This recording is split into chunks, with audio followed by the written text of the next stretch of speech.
Ya, halo followers, welcome back di Tiang Jauh Podcast Bola untuk semua. Dari Popo on the Radio, I'm your host, Popo Kusen, bukan pandit. Dan ini masih di edisi bosan karena international break ya. Dan berhubung weekend kemarin gak ada pertandingan Premier League, jadi ya hari ini kita akan ngebahas gosip-gosip dan berita-berita soal sepak bola aja. Tentu aja waktu previewnya jadi lumayan panjang, jadi nanti kita akan mempreview 3 pertandingan yang akan kita bahas juga yang lagi jadi pusat perhatian ya di Premier League semingguan ini. So langsung aja kita mulai Tiang Jauhnya bareng sama saya Popo Kusen.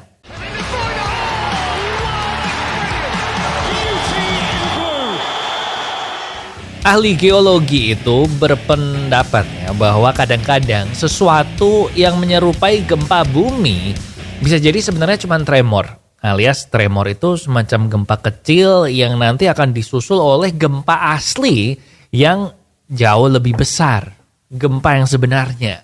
Nah, ini mungkin adalah perumpamaan yang tepat untuk menggambarkan sebuah kejadian di Premier League yang cukup menggemparkan ya. Karena untuk pertama kalinya dalam sejarah Premier League, bukan Liga Inggris ya, tapi Premier League, jadi baru mulai tahun 1992-93. Nah, ada tim yang dihukum atas pelanggaran financial fair play, yaitu kejutan karena Everton yang kena potong 10 poin karena melakukan satu pelanggaran. Nah, apa artinya? Artinya bisa saja gempa sebenarnya itu akan melanda dua klub yang sekarang ini mestinya lagi keringat dingin sih, terutama pengacaranya ya, yaitu Man City dan Chelsea. Gue bilang lebih serem Man City dibandingkan Chelsea karena City ini kan udah jadi tersangka dalam 115 pelanggaran peraturan financial fair play ini dalam kurun waktu beberapa tahun. Lumayan lama, hampir 10 tahun atau malah 10 tahun ke atas ya, gue lupa sih. Nah, Chelsea mereka belum jadi tersangka, jadi keringat dinginnya nggak sebanyak City, tapi mereka sekarang lagi dalam investigasi untuk periode waktu dari tahun 2012 sampai 2019. Bahkan baru aja ada report yang keluar yang bilang kalau Chelsea itu di rentang waktu tersebut melakukan pembayaran rahasia yang mencurigakan yang dilakukan oleh perusahaan milik Roman Abramovich. Nah, jadi lu bayangin, serem gak kalau lu jadi City ya, si Everton ini pelanggarannya satu aja, potongan poinnya 10 poin, nah City ada 115. Jadi dipotong 1150 poin, gitu hitungannya. Apalagi katanya Everton ini tuh dipotong 10 poin, cuman 10 poin, karena mereka dianggap kooperatif dan tidak ada yang ditutup-tutupi sama penyidik dari Premier League. Lah Manchester City gak kooperatif. Mereka dituduh menutupi kondisi klubnya mereka kayak apa dan langsung pasang pengacara, banyak pengacara kan, satu tim puluhan gitu. Jadi nanti kita lihat aja gimana ya kelanjutannya si Man City sama Chelsea ini. Chelsea again banyak faktor yang meringankan mirip kayak Everton ya. Kalau Everton itu kan faktor meringankannya karena ya pandemi, jadi pendapatannya mereka menurun dan mereka nggak punya owner yang kaya. Nah, kalau Chelsea yang menguntungkan buat mereka adalah karena mereka ada pergantian kepemilikan, kemudian COVID juga. Nah, sementara City ini kan pelanggarannya dari tahun-tahun sebelum COVID kan. Well, Chelsea juga sih, but Chelsea ada faktor Abramovich ganti ke Todd Bowley segala macam.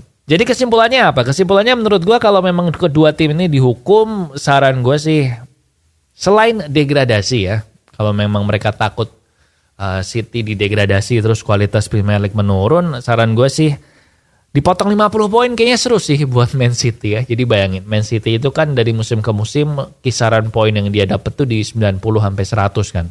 90-an poin lah. Jadi kalau mereka dipotong 50 poin, maka nanti di akhir musim poinnya jadi 40. Nah 40 itu kan biasanya adalah batas relatif aman dari degradasi nih. Jadi kalau tim-tim papan bawah biasanya targetnya mereka 40 poin biar lolos degradasi. Nah kalau City dipotong 50 sampai ya 55 poin lah, maka akan membuat pertempuran zona degradasi di akhir musim itu seru karena City jadi gabung di situ. Ya kan, kalau City langsung di degradasi kan jadi nggak seru. Terus apalagi ya, intinya kita tunggu aja update-nya kasus City sama Chelsea ini. Everton katanya juga akan banding, jadi kita masih nggak tahu. Terus apa lagi ya? Oh iya, Norwegia resmi nggak lolos Euro, Serbia lolos. Dan ngomong-ngomong soal Euro, sebelum kita ke preview ya, ngelihat timnas Inggris sekarang ini, sepertinya saya sebagai fans Inggris itu mulai timbul harapan yang biasanya sih harapan palsu ya kalau ngefans sama tim Inggris itu. Tapi kayaknya mulai timbul harapan kalau England ini bisa juara Euro. Ya nggak sih? Ya nggak? Kayaknya bisa sih. Bellingham jago banget, menurut gue Bellingham ini sekarang maybe top 3 best player in the world.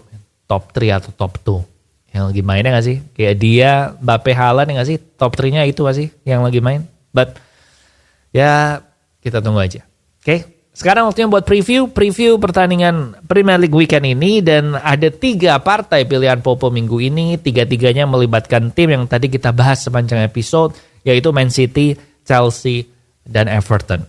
Nah yang pertama, Sabtu jam 7:30 malam ada Man City lawan Liverpool. Big match banget, sama-sama lagi on form ya. Liverpool era barunya Klopp ini mulai solid mainnya, dan City memang City gitu. Jadi ada kabar kurang enak soal pelanggarannya Everton ini. City mungkin akan kena hukuman yang lebih berat. Biasanya kayak gini itu membuat pemain-pemain City itu jadi ngamuk.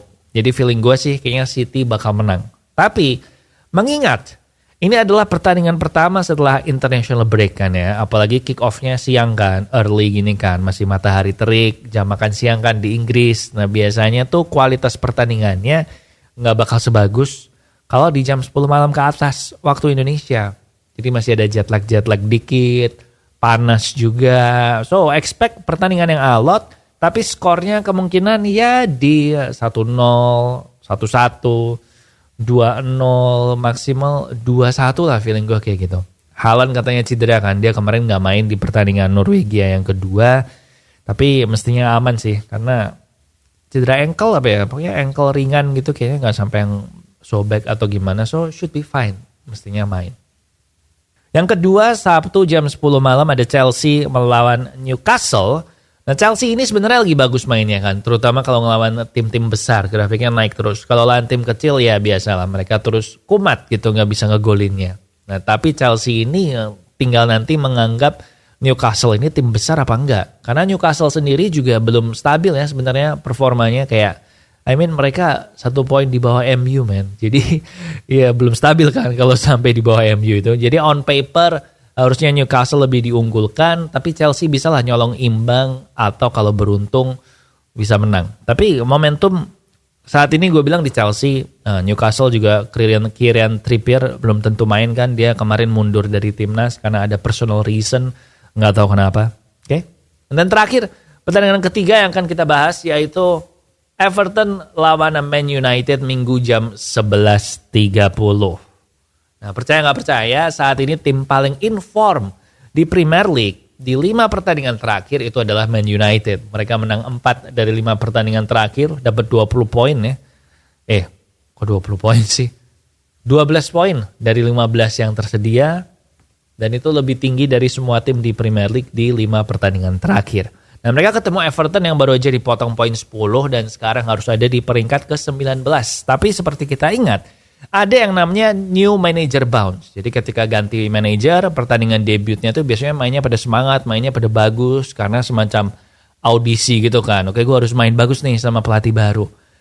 Nah ini MU punya peluang buat menjadi korban pertama sepanjang sejarah Premier League, yaitu point deduction bounce. Atau semangat main yang menggelora setelah timnya dipotong poinnya gara-gara pelanggaran financial fair play. Apalagi ini main di kandang Everton. Jadi feeling gue kok ini bisa seri ya. 1-1. Calvert-Lewin ngegolin. MU I guess pemain kunci timnas Skotlandia ya. Scott McTominay. Gitu sih. Pengennya sih MU menang. But feeling gue seri sih. Semoga salah. Oke. Itu dia buat Tiang Jauh hari ini. Minggu depan Tiang Jauh kembali seperti biasa ya, karena nggak ada international break. Jadi kita akan ngebahas 3 pertandingan ini pastinya, ditambah beberapa pertandingan lain. Dan akan memberikan preview juga untuk yang selanjutnya. Sama kalau ada berita menarik lagi, gue akan bahas ya. Oke? Gitu aja di Tiang Jauh. Jangan lupa subscribe di YouTube Popo on the Radio. I'm your host Popo Kusen. Thank you for watching and I'll see you when I see ya.